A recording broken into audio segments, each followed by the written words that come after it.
CM योगी ने भी प्रयास किया कि ये शादी ना टूटे। हाँ, उन्होंने प्रयास किया, उन्होंने दोनों से मुलाकात की, बच्चों के साथ मिले, बच्चों से मिले, दोनों लोगों से मिले, टाइम से बात करके कहा। लेकिन विवाह हमारे यहाँ कोई फैशन नहीं है।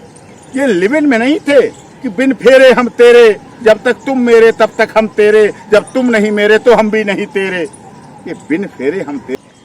विधायक राजा भैया का उनकी पत्नी भावनी के साथ तलाक का मामला 23 तारीख को सुना जाएगा। दरअसल भावनी ने कहा कि वो अभी तैयार नहीं है आंसर देने के लिए इस डिवोर्स केस का जो राजा भैया ने उनके खिलाफ दायर किया है। लगातार इस मामले में एपी सिंह मुखर रूप से बता रहे हैं कि किस तरह से राजा भैया ने उनसे बात की थी, क्या कहा था। राजा भैया ने डिवोर्स ठोक दिया और जो उनकी पत्नी है वो नेचुरल डाइवोर्स शब्द जितना छोटा है उसका रूप उतना ही बड़ा है। इतने वर्षों का विवाह, 4 बच्चों का जन्म, 2 बेटे 2 बेटी, राजसी परिवार, वो भी राजकुमारी बस्ती की। ये भी राजकुमार से राजा भैया, रघुराज प्रताप सिंह राजा भैया, जिसका पिता की सरपरस्ती अभी भी है। और वो राजा राजतंत्र के नहीं राजा हैं, राजा भैया लोकतंत्र के राजा हैं। जब बैलेट थे तब उनकी बैलेट के बॉक्स उनके लिए भर के जाते थे। अब मशीन है ईवीएम, तो ईवीएम की मशीन उनके लिए फुल होके जाती हैं। वो ऐसे लोकतंत्र के राजा हैं। और सरकारें और निभा लेते। 24 साल शादी को हो गई राजा को, अगर कुछ साल और निभा ले तो जिंदगी आप कंप्लीट हो जाती ना। अब ये कौन सा है कि बुढ़ापे में साथ छोड़ रहे हैं। देखो, पति पत्नी का रिश्ता दिया और बाती की तरह, दिया और बाती की तरह होती है। और मैं नहीं कहता कि मानवी ने भी उनके बहुत बुरे वक्त में साथ दिया। आप याद कीजिए, जब उन पे डीएसपी के मर्डर का केस लगा था, सीबीआई जांच हुई थी, जेल में गए थे राजा भैया, तो किस तरह से उस राजकुमारी ने, उस रानी ने परिवार को संभाला, अपने ससुर को संभाला, 2 बेटी और 2 बेटियां छोटे छोटे उनको संभाला। सरकारें भी खिलाफ थी, सरकार के कुचक्र को भी संभाला। अपने राज पद्धति और अपनी लोकतंत्रात्मक पद्धति, अपनी विधानसभा के क्षेत्र के लोगों को, गुंडा राज परिवार को, विधानसभा के लोगों को भी संभाला, उस स्थिति में साथ दिया। लेकिन कुछ न कुछ तो मजबूरियां रही होंगी साहब। कोई यूं ही तो बेवफा इंसान है, कुछ हो जाता है, लेकिन इन चीजों को थोड़ा सा हमको मैंने ये प्रयास मैंने नहीं किया, मैंने भी प्रयास किया कि घर ना टूटे, डाइवोर्स ना फाइल हो।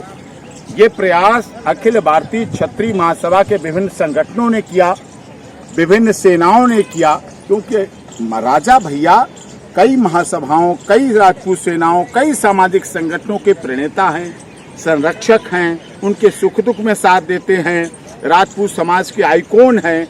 सबने प्रयास किया और केवल यही प्रयास यहीं तक नहीं हुआ। उत्तर प्रदेश के माननीय मुख्यमंत्री योगी आदित्यनाथ जी ने भी प्रयास किया। यानी सीएम योगी ने भी प्रयास किया कि ये शादी ना टूटे। हाँ, उन्होंने प्रयास किया, उन्होंने दोनों से मुलाकात की, बच्चों के साथ मिले, बच्चों से मिले, दोनों लोगों से मिले, टाइम से बात करके कहा। लेकिन अगर उनको भी असफलता मिली है, वो तो एक संत हैं, गृहस्थ भी नहीं है, उनका तो आदेश ही भी आदेश होता है।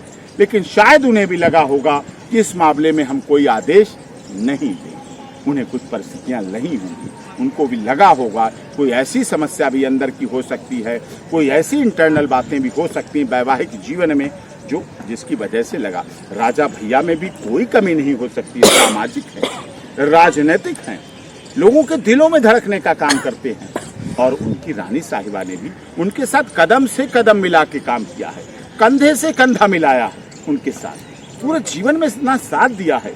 उम्र के इस पड़ाव पर तलाक होना, उम्र के इस पड़ाव पर विवाह विच्छेद होना सामाजिक रूप से भी गलत है। अजीब सी बात कह रहे हैं कि मुख्यमंत्री खुद योगी आदित्यनाथ ने कोशिश की कि ये शादी ना टूटे, कि अगर राजा भैया लगातार उनकी तारीफ भी करते, इज्जत भी करते, लेकिन रास्ता नहीं बन पाया दोनों के बीच में। रास्ता नहीं बन पाया, तभी क्या कारण रहा?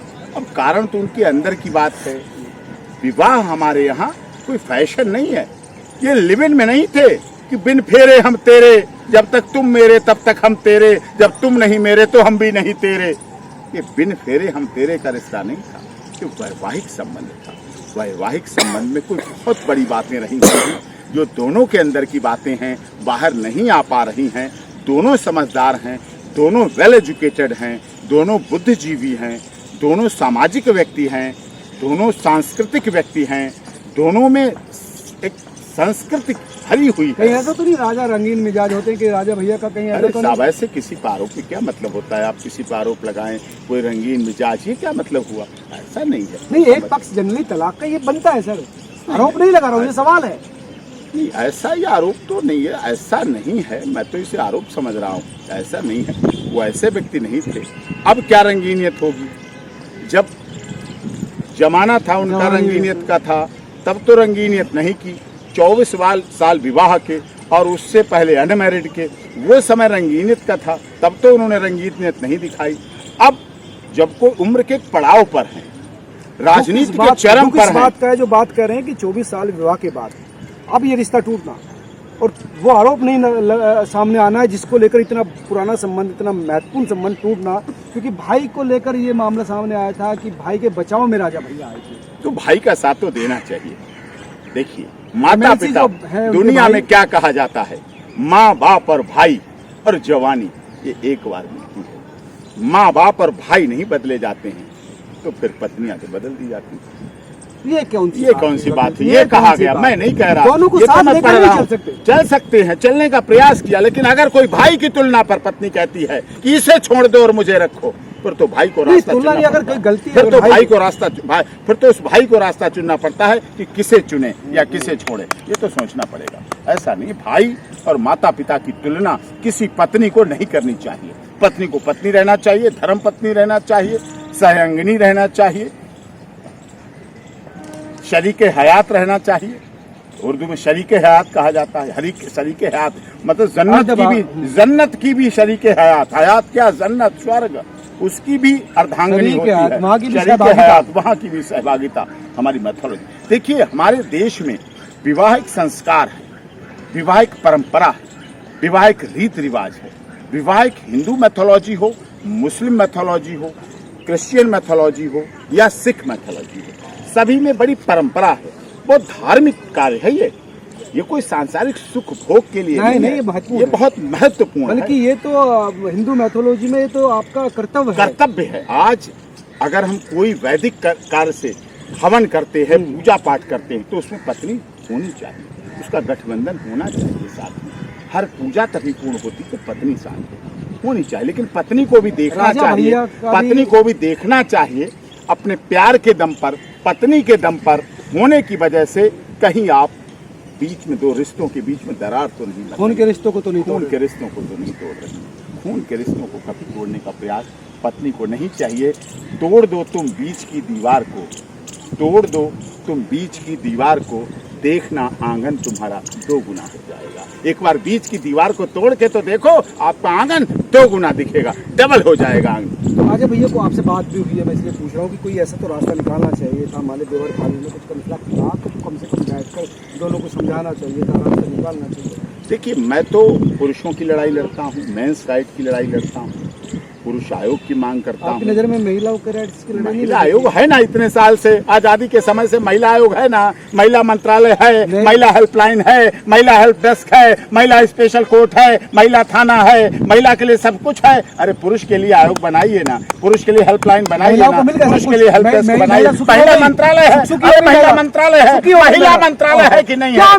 महिला मंत्रालय है तो नहीं मिला तो क्या मिला? क्या नहीं मिला? सुधर गए पुलिस देश आज भी छोड़ रहे हैं ना इस देश की 80% प्रॉपर्टी की मालकिन महिलाएं हैं। इसलिए 1% छूट के लिए बना नहीं, विश्वास है छूट के लिए। अरे 1% आपको पता है, वकील है, हमें पता है, वकील है। क्या 1% छूट के लिए आदमी अपनी करोड़ों की संपत्ति महिला को दे देगा? पता है ना, जाएगी कहाँ? अरे विश्वास जाएगी कहाँ? बच्चों की माँ। विश्वास है, आस्था है, भरोसा है, संस्कार है, रीति रिवाज है, प्यार है। जब एसपीजी सिक्योरिटी वाला व्यक्ति भी अपने कमरे में पहुंचता है तो एसपीजी बाहर रह जाती है, वहाँ वो अपनी पत्नी के साथ ही होता है। दुनिया में उसकी एसपीजी प्रोटेक्शन और Z+ और Y+ चलती है, वहाँ वो अपनी पत्नी के पास ही सुरक्षित होता है। ये बात भी ध्यान रखिए। नहीं, महत्वपूर्ण है। हालांकि डॉक्टर वीपी सिंह आपने भी कोशिश की रिश्ता बताने की और योगी आदित्यनाथ ने भी की, लेकिन बसता रहे। अब 23 तारीख लग गई इसमें। हाँ, 23 तारीख लगी। अभी वो रिप्लाई देंगी। मानवी जी इसमें रिस्पॉन्डेंट हैं, डाइवोर्स केस राजा भैया ने डाला है, वो रिस्पॉन्डेंट है और वो उसमें रिप्लाई देंगी, अपनी बात कहेंगी, अपनी बात रखेंगी। मेडिएशन होता तो और अच्छा होता,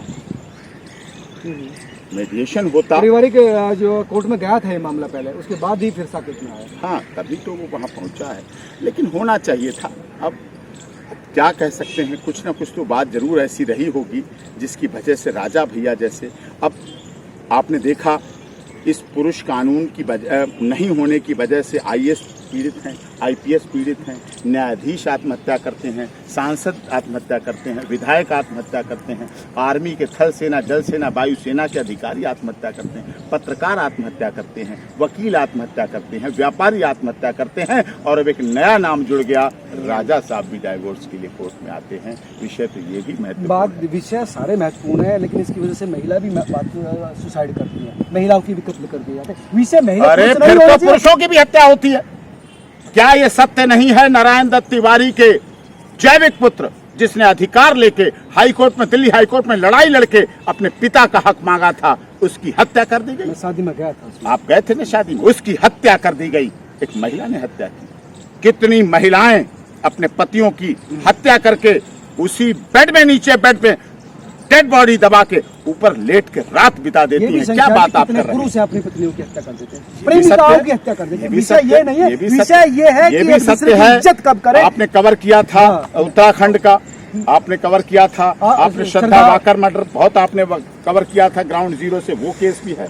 आपने उत्तराखंड का भी केस कवर किया, आपने नजफगढ़ का भी केस कवर किया, आपने झारखंड का भी महिला की हत्या हुई, श्रद्धा वाकर की भी हत्या हुई, नजफगढ़ की भी एक लड़की की हत्या हुई, उत्तराखंड में मंत्री जी के बेटे की विश्वास है वफा का, विश्वास है प्रेम का, विश्वास तो है। ये प्रेम वफा के रिश्ते निभाने चाहिए, ये टूट जाते हैं तो दुख देते हैं। 24 साल कोई रिश्ता टूट रहा है तो ये अपने आप में एक लेसन है, एक पार्ट है सभी के लिए कि किस तरह से रिश्ते नाजुक होते हैं, एक छोटे से झटके में टूट जाते हैं, चाहे कितना ही पुराना रिश्ता हो। और जिस तरह से डॉक्टर साहब ने बताया कि तमाम लोगों ने कोशिश की, संगठनों ने कोशिश, और यहाँ तक कि सूबे के मुख्यमंत्री योगी आदित्यनाथ ने भी कोशिश की, लेकिन रिश्ता बसता नजर नहीं आ रहा। आप क्या सोचते हैं, जरूर कमेंट करके बताना। नमस्कार।